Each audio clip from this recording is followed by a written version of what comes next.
Cafe, your podcasting source of great crime, suspense, and thriller writing. I'm your host, Debbi Mack.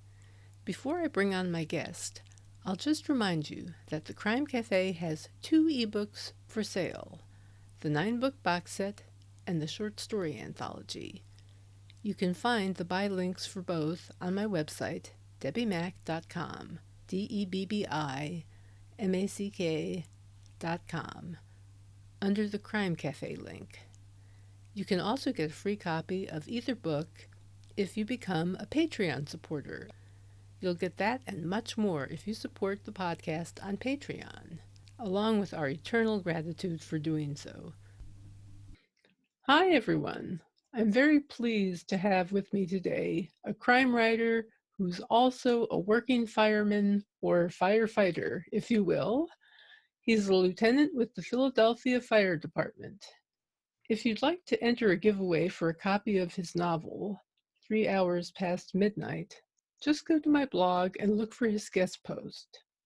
You can also find the guest post on my Patreon page. So in any case, here he is, Tony Knighton. Hi, Tony. Hi, Debbie. How you doing? Okay, how are you today? Swell. How about you? Not bad at all. It's it's Friday and weekend's coming. Yeah. Let's see. I'm reading your novella, Happy Hour and Other Philadelphia Cruelties. Yeah. I have to say, the first chapter left me breathless. Oh, thank you. You write a very fast-paced story. Would you say that's part of your style? Yeah, that's fair enough. Yeah. How would you describe your writing generally? Do you consider yourself hard-boiled or noir? Is there a difference? What do you think? I sort of both. I heard Dwayne Swarzynski, another Philadelphian, talking about this subject once, and he defines the difference. He says the difference all counts on the ending. Um, if it's a positive ending, you just read a hard-boiled story. If it's a negative ending, you read noir. I think that's at least an interesting explanation. Um, my stories are a little bit of both, I think. Mm-hmm. Happy Hour is definitely noir. So a little bit of both then. Yeah. Do you focus more on mystery or kind of like thriller type stuff, suspense? I mean, most of my stuff is, I guess, falls into the category of crime fiction. My novel sort of ended up being a mystery too, but I've always been a little bit more interested in will they get away. That just seems to be my preference or the kind of stuff I end up writing. Gotcha. So tell us about 3 Hours Past Midnight. What is the book about? Um, that story, it features a character that I wrote in a short story called Mr. Wonderful. And in that story, You're trailing off a little bit sometimes I'm towards the sorry. end of your sentence. Yeah, that the novel features a character that I started in a short story, and by the end of the story, the guy was still alive, and I realized I kind of liked him, and I'd had an idea for a novel, the crime involved in the novel, and I just sort of never been able to see who would do it, and I realized just the guy now. And it's basically 2 guys who are burglarizing the home of a sort of crooked politician who ended up in jail. They believe there's a wall safe and a lot of money in it. They indeed find the safe and get away with it. And very shortly, one of them is killed and the safe is missing. The rest of the book is basically the other guy, the main guy, going through Philadelphia throughout the night, trying to find who did it and who's got a safe. Huh. And there was a part there where you said one of them gets killed when the safe does something and it cut out. I'm sorry, one of them gets killed and the safe is gone. Okay. Uh-huh. Now I've got it. Yeah. Yeah. Boy, the sound is being funny today. Well, you chose a good excerpt from that book because I really enjoyed it. Are you writing a sequel? Well, that excerpt actually is from the sequel. Ooh, okay. Um, it's a couple of weeks later, and he's looking for something else to do. And the excerpt, um, he's traveling to central Pennsylvania, and Norristown's on the way, so stops off at a guy's house that he knows there and picks up a gun. Aha. Well, that's very interesting. It's a nice teaser for the first book, too. So I admire your ability to combine details about Philadelphia with a fast-moving storyline. How do you work in the details without bogging the story down? Um, that's a really good question, and I think I don't dwell on details that much. I don't go in for big, lengthy descriptions. I usually I'll write about the first thing that struck me about a location or what I think is significant about that location and kind of leave it up to the reader to fill in the gaps, if that makes sense. That makes total sense to me. What I, I, part- excuse me, I've readers who come from the city and readers who have never been to the city um, get a different take on things. And while I was writing it, I was afraid that maybe if you're not from Philadelphia, this won't be that much fun. But I think, again, without being detail heavy as far as descriptions go, um, readers follow along whether they know the city or not. I know what you're saying. It's kind of like you want to give the flavor of that city without Yeah, yeah. bogging everything down and making everything grind to a halt. Yeah. um, I assume you've gotten to know a lot about Philadelphia through your work with the fire department. Oh, yeah. Do your experiences as a firefighter influence your writing, and how, if they do? They have to. And I mean, I've done this for over half of my life now. So we're a sum of all of our experiences. Um, Being a fireman, I've worked all over the city. I get rotated every 3 years. I I know the city pretty well. Maybe one section, the far northeast. I've worked everywhere else, and and I like the town. You know, I mean, there's a lot of craziness and there's a lot of nuttiness, but it's home and it's familiar, and I just really love the city. So Are you originally from that area?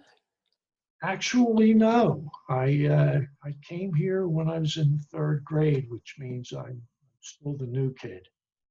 Um, but yeah, I've been here most of my life.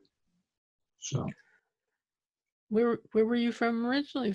we bopped all over. I was born in Pittsburgh, but we lived in Bordentown, New Jersey, and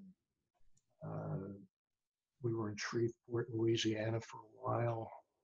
Uh, After being here for a couple of years, I was in Toronto for a year, and then um, and in between all those moves, I lived in Conshohocken. All right. Well, so you've lived all over. I know what that's like. Let's see. Have you ever considered writing a crime story with a firefighter protagonist? It's interesting that you say that or ask that, because I did. And when I was finished with it, I didn't like it. It basically followed an arson investigator who's having some trouble. And I didn't like it. And I just recently looked at it again, and I think I fixed the problem. So I'm working on two things right now.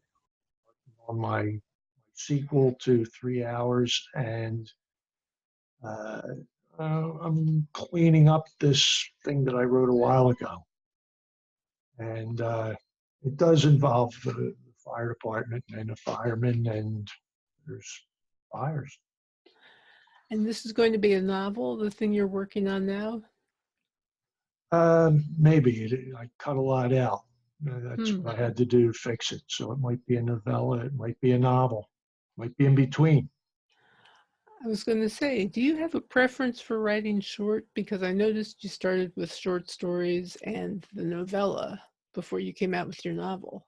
Yeah, well, I mean, truth be told, I wrote 3 novels that never saw the light of day before Happy Hour got published.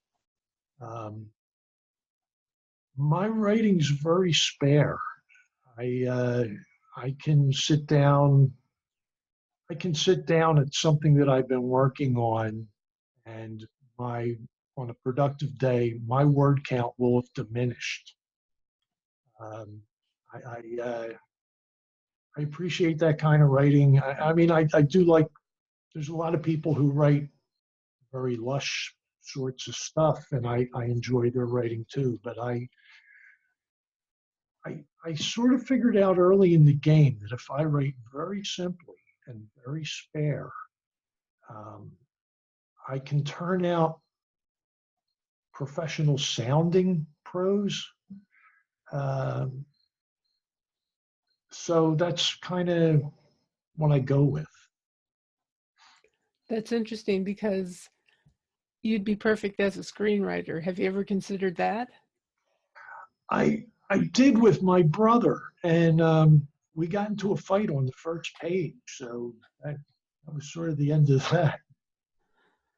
Well, it's something to keep in the back of your mind if you ever want to write taut, concise prose, because that's what's required for screenwriting, and Yeah. the ability to take out words. Let's see, what else? I was going to ask you what authors do you find most inspiring? I owe a huge debt of gratitude to Dashiell Hammett. Um, Don't we all? I owe an awful lot to Richard Stark. Um, I think that George V. Higgins' Friends of Eddie Coyle might be the best book I've ever read. Um, and I like a lot of literary guys too. I like all the Johns. I like John O'Hara and John Updike, and yeah, I like John Cheever. So Hmm. I like a variety of stuff. Love John James Elroy. Steinbeck? Yeah, I like Steinbeck too. I like James Elroy's stuff. Jim Thompson, I I owe him a debt too. I, Oh, yes. Jim Thompson has this.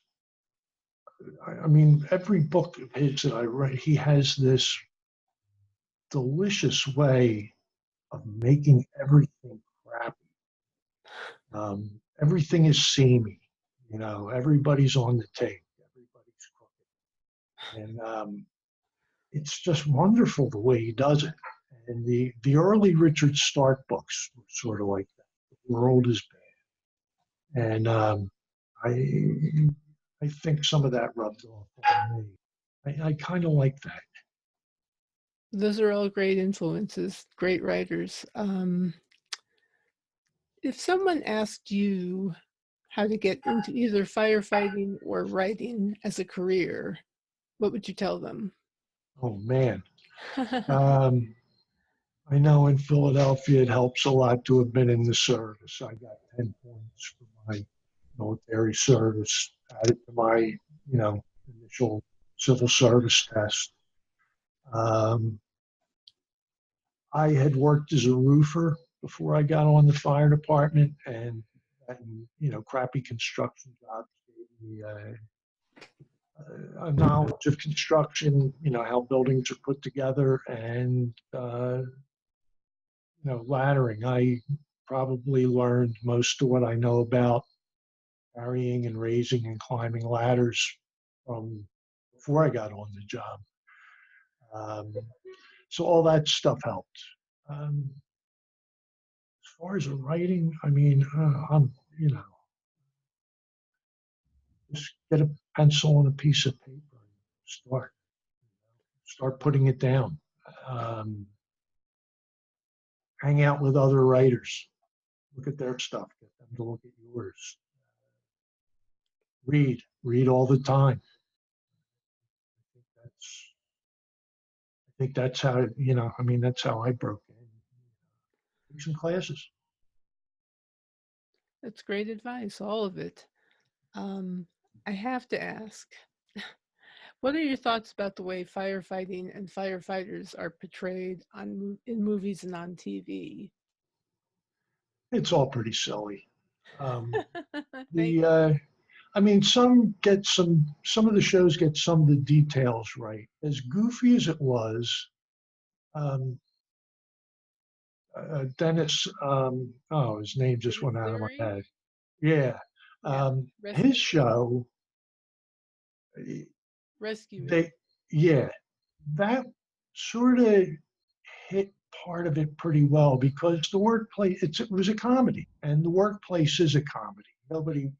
Nobody's workplace is a drama. Um, the firehouse is a comedy. Um, there's a lot of funny stuff going on. So we got that part right.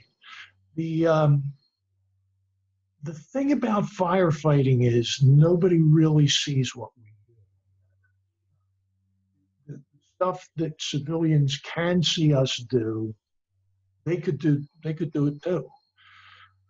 It's the tough part is going inside, working in pitch blackness. Inside a burning building, you can't see it, and there's no way to show a civilian that.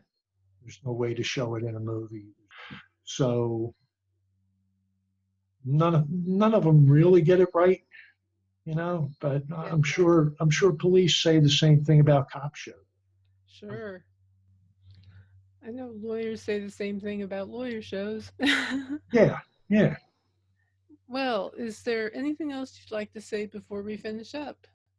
I want to apologize for my ineptitude and Oh, no, owe no, you a no. debt and my lovely wife. This has been a gas. So thank you very much. Well, it's my pleasure, Tony. Thank you. And thank you, Julie. That's your wife, I assume, Yep. who set this up. Oh Um, yeah. don't forget, everyone, to leave a review for the podcast on iTunes, Stitcher, or wherever you listen to podcasts. And big announcement, the special offer that I'm giving of a shout out as well as a copy of my upcoming novel, my fourth novel in the Sam McRae mystery series, is now live on my Patreon page. The Patreon page for this podcast, that is. So check out the details there. And on that note, thanks again to our guest and to you for listening. Next time, I'm going to have author Burl Bearer on the show with me. In the meantime, take care and happy reading.